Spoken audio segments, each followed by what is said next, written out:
Water shot into the air like a geyser higher than the rooftops, raining down across the street like some broken fountain gone wild.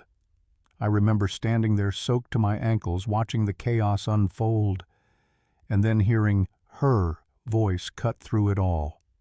Karen Whitfield, our HOA president, the self-appointed queen of our neighborhood.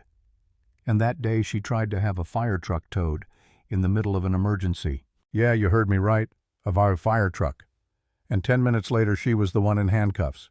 But I saw it all from the very beginning. It started like any other afternoon in Willow Bend. Quiet streets, trimmed hedges, the kind of place where people waved when they passed by.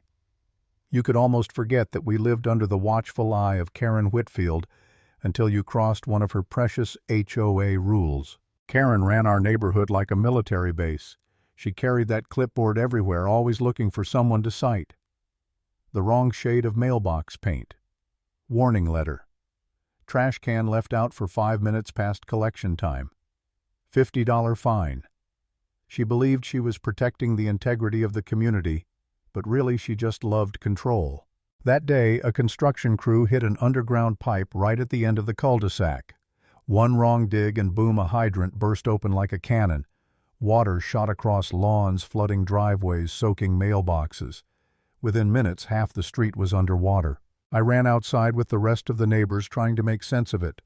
The fire department showed up fast, sirens off, but lights flashing.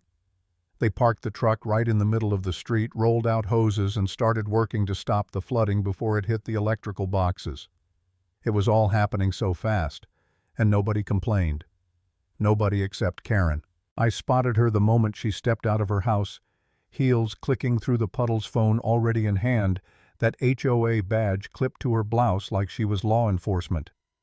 "You can't park there," she shouted, waving her clipboard like a sword. "You're violating HOA regulations." The firefighters didn't even look up. They were busy saving the street. But ignoring Karen Whitfield was like lighting a fuse. She marched straight up to the captain, short woman, but somehow she always made herself seem 10 feet tall when she was angry. "You can't block our street," she snapped. "Commercial vehicles require written authorization from the HOA. Move it now, or I'll have it towed." The captain blinked at her disbelief all over his face. Then he turned away and went right back to work. That was his mistake. Karen never took being ignored lightly. Within minutes, she was on her phone again, pacing in the water, her voice sharp and loud. "Yes, this is President Whitfield of Willow Bend HOA. I have an unauthorized vehicle blocking emergency access." "Yes. Tow it immediately." My jaw dropped. The crowd gasped. Even the firefighter dragging a hose muttered under his breath, "Lady, this is an emergency." But Karen just crossed her arms and glared at him. "Emergency or not, there are rules," she said. And then, unbelievably, we heard it, the low rumble of a diesel engine. A white tow truck rolled down the flooded street, backup lights flashing. I remember thinking, she actually did it. She really called a tow truck for a fire engine. The driver got out, looked around, and laughed in confusion. Ma'am, this can't be right. That's a fire truck." Karen thrust her clipboard at him. "The HOA has authority here. That vehicle is in violation. Tow it or I'll report your company for breach of contract." The poor guy looked like he wanted to vanish. "Ma'am," he said carefully, "my rig can't even move that thing.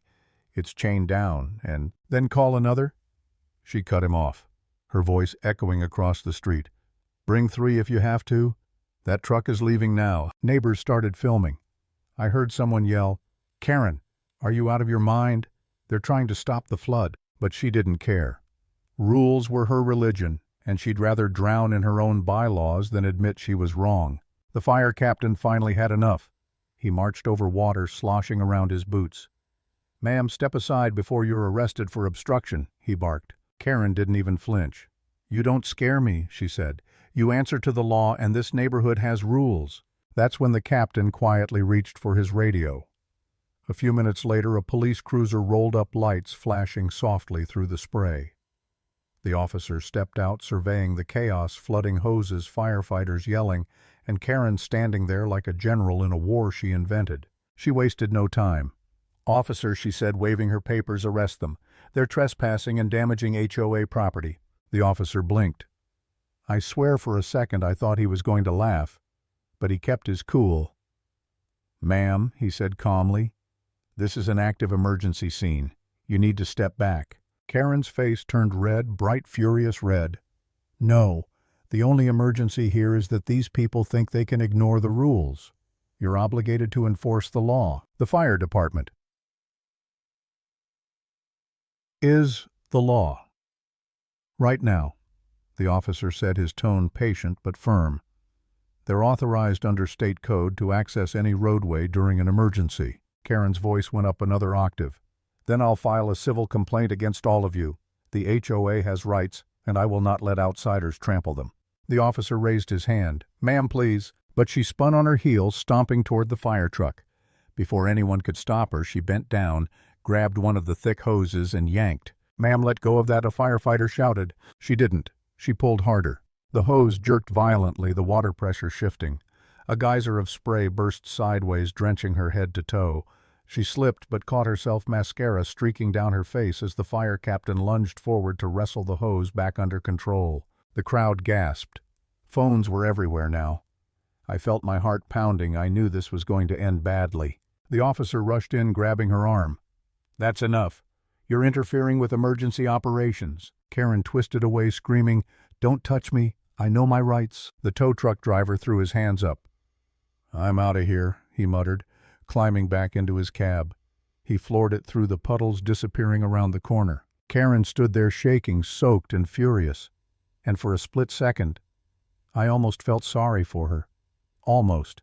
Because even then I could tell she didn't understand. She still thought she was in control. Then I saw the officer lift his radio again. "Dispatch, I need additional units," he said. His tone was clipped, cold, professional. 2 more cruisers showed up within minutes. The neighborhood went silent except for the sound of rushing water. Kids clung to their parents. The air felt heavy, like we all knew what was about to happen. Karen looked around, eyes wild, backing away as the officers approached. "This is harassment," she yelled. "I'm the HOA president. You can't do this to me." The second officer shook his head. "Ma'am, you're under arrest for obstruction and interference with emergency services." The first one stepped forward and reached for her wrist. Her scream cut through the street. "No, you can't. I'm the victim here." She struggled, slipped again, and nearly fell before they caught her and cuffed her hands behind her back. The sound of those cuffs clicking shut, it was like the whole street exhaled at once. I looked around at the faces of my neighbors, some shocked, some almost relieved. For once, nobody was afraid to look. The woman who'd spent years policing mailbox colors and measuring lawns was finally being held accountable. The fire captain, soaked and exhausted, turned to her and said, "Lady, you nearly compromised an entire block. We were seconds away from declaring this a disaster zone, and you think your HOA rules matter?" Karen didn't answer. She just stared at the ground, trembling, mascara dripping like ink onto the pavement. When they led her toward the cruiser, someone clapped. Just one person at first, then another, and another. Within seconds, the whole neighborhood was applauding. Karen twisted toward us, shouting, "You'll all regret this. You're traitors, traitors." But her voice was drowned out by the sound of the cruiser door slamming shut. The firefighters went back to work, their movements calmer now, steady, methodical. The water pressure dropped, the spray eased, and finally the street began to drain. I just stood there watching as the last puddles rippled under the flashing lights. Part of me still couldn't believe what had happened, but another part felt something close to relief. That night, videos of the scene hit social media. By morning, they'd spread everywhere. HOA president tries to tow firetruck. During emergency was trending. News outlets picked it up. Memes, commentary, interviews, everyone wanted to talk about the woman who thought HOA rules outranked the fire department. She lost her position within a week. The HOA board issued an apology. The city launched a review of their policies. And our quiet little neighborhood, well, it finally had peace. I remember standing on my porch a few days later, looking at that same street still scarred with muddy tire marks and water stains. I thought about Karen, how she'd started with good intentions once maybe. How control had twisted her until she couldn't tell right from wrong. And I thought about how close we'd come to a real disaster, because someone believed power mattered more than reason. You know, I used to keep my head down. I used to let people like her run things because it was easier. But that day changed something in me. I realized silence is just permission in disguise.